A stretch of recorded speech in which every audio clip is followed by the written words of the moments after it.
अस्सलाम वालेकुम स्टूडेंट्स, हमारा आज का टॉपिक है synthetic division.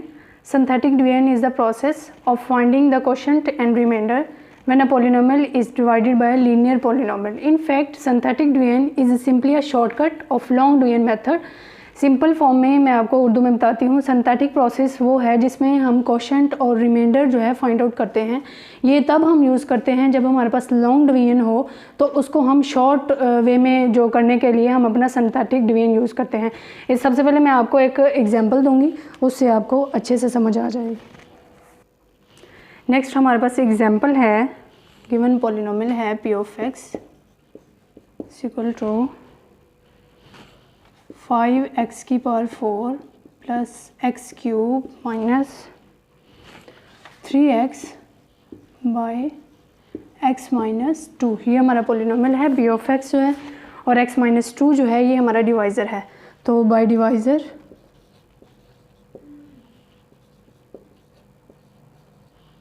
x minus a here जो है a इज़ इक्वल टू 2 के इक्वल है। डिवाइज़र से हमारा जो ये a की वैल्यू है वो हमारे डिवाइज़र से मिलती है। अब इसका मेथड जो है, लॉन्ग हॉरिजेंटल लाइन लगाएंगे हम, और जो हमारी पॉलिनोमियल गिवन है उसके जो कोफिशिएंट्स है वो हम इधर जो है तरतीब से लिखेंगे। जोन सी पावर मिसिंग होगी वहाँ पे 0 लगा दिया जाएगा, और जो हमारा डिवाइज़र है वो हमारे लेफ़्ट साइड पे लिख दिया जाएगा। जैसे कि हमारे पास डिवाइज़र जो है ये 2 है, 2 इधर लिखेंगे, और जो पॉलिनोमियल है उसके कोफिशिएंट जो हैं ये इधर आएंगे 5। नेक्स्ट है 1। नेक्स्ट एक्स क्यूब के बाद एक्स स्क्वायर होना चाहिए जो कि मिसिंग है, तो वहाँ पे 0 आएगा।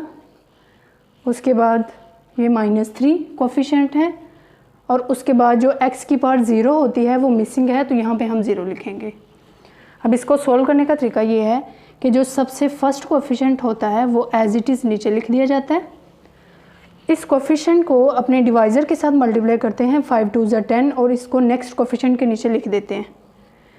फिर इन दोनों को ऐड करते हैं, जो आंसर आता है उसको अगेन हम अपने डिवाइज़र के साथ मल्टीप्लाई करते हैं। 11 2 ज़ा 22, 22 और 0 को ऐड किया तो 22 आ गया।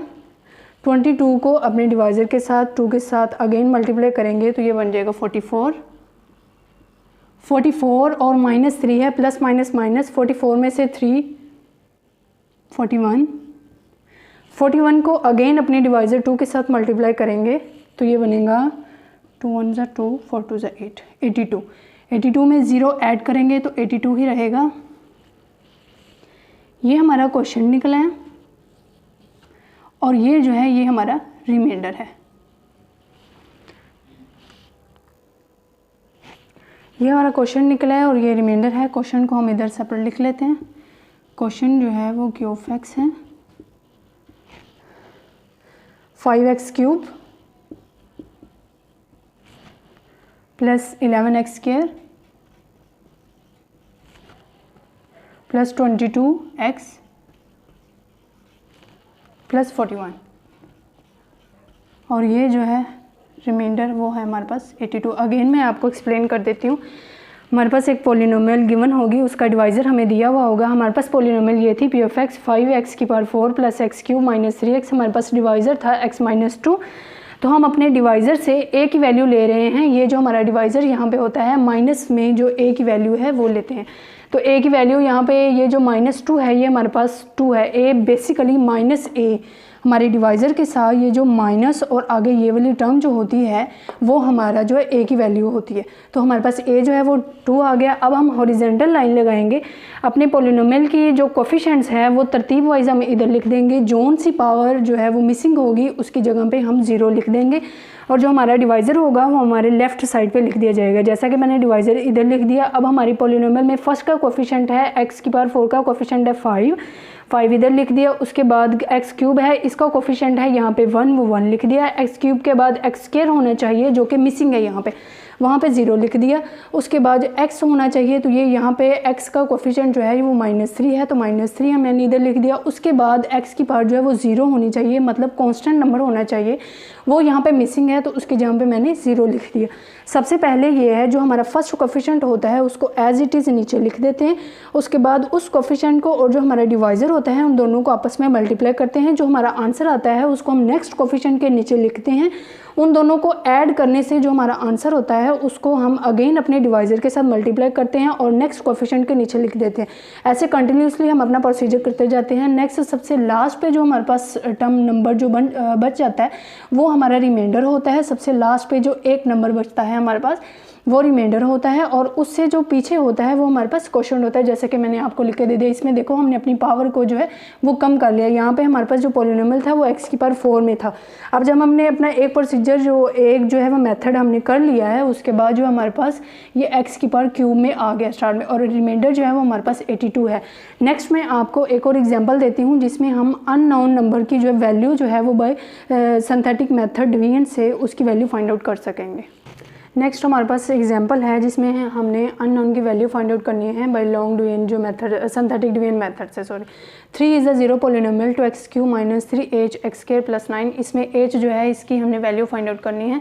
उन्होंने हमें गिवन जो है वो डिवाइज़र हमारा दे दिया है 3 है।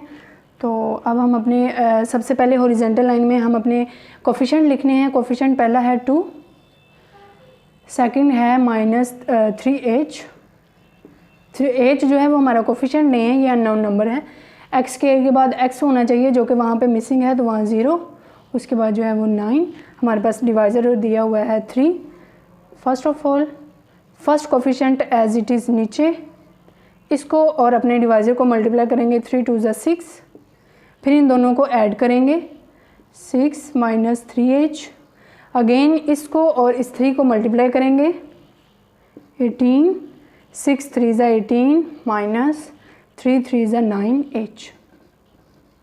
ठीक है, इन दोनों को प्लस किया तो ये एज इट इज़ नीचे आ जाएगा। अब ये जो हमारे पास आंसर है इसको हम अपने अगेन जो है वो डिवाइज़र है उसके साथ मल्टीप्लाई करेंगे। 18 3 = 54 -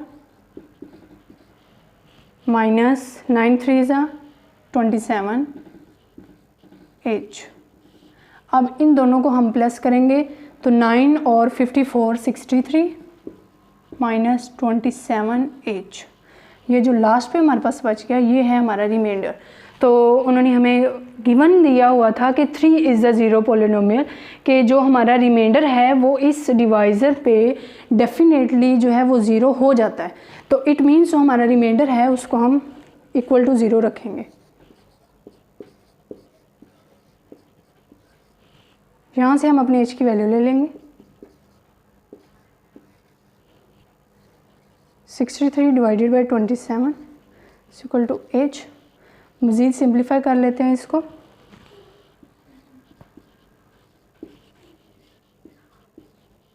थ्री 2 = 6, 3 1 = 3, 3 9 = 27, 3 3 = 9, 3 7 = 21, 7/3।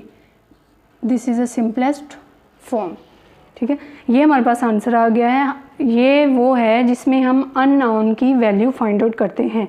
हमारे पास डिवाइज़र दिया होता है, जो रिमाइंडर बचता है उसमें उन्होंने खुद बताया हुआ है डिवाइज़र जो है वो 0 होता है। हमारा रिमाइंडर जो है इस 3 पे। ठीक है, तो जो रिमाइंडर बाकी बचेगा वो मस्ट जो है वो 0 के इक्वल होना चाहिए, उन्होंने खुद हमें बताया है। ठीक है, तो हमने अपने रिमाइंडर को जो 0 के इक्वल रख के वहाँ से हमने h की वैल्यू जो है फाइंड आउट कर ली है। आई होप कि आपको मेरी जो है ये वीडियो समझ में आई होगी, अच्छी भी लगेगी। अगर आपको मेरी वीडियो अच्छी लगी है, कोई चीज़ समझ में आई है मेरी कोशिश के मुताबिक, तो प्लीज़ आप मेरे चैनल को सब्सक्राइब कीजिए, मेरी वीडियो को लाइक कीजिए और कमेंट में ज़रूर बताइएगा आपको जहाँ से भी समझ नहीं आई। मैं पूरी कोशिश करूँगी कि आपको समझा सकूँ।